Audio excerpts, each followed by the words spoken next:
So here's the problem.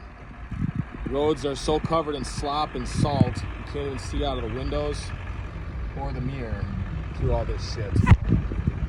And here is the solution. And this. And this.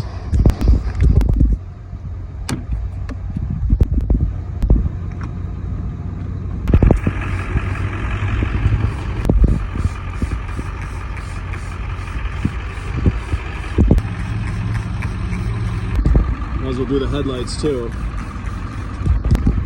So that worked awesome. Now, Mora to the rescue. Pop.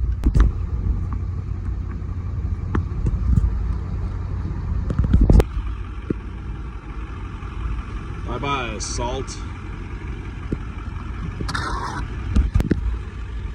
Under 10, out.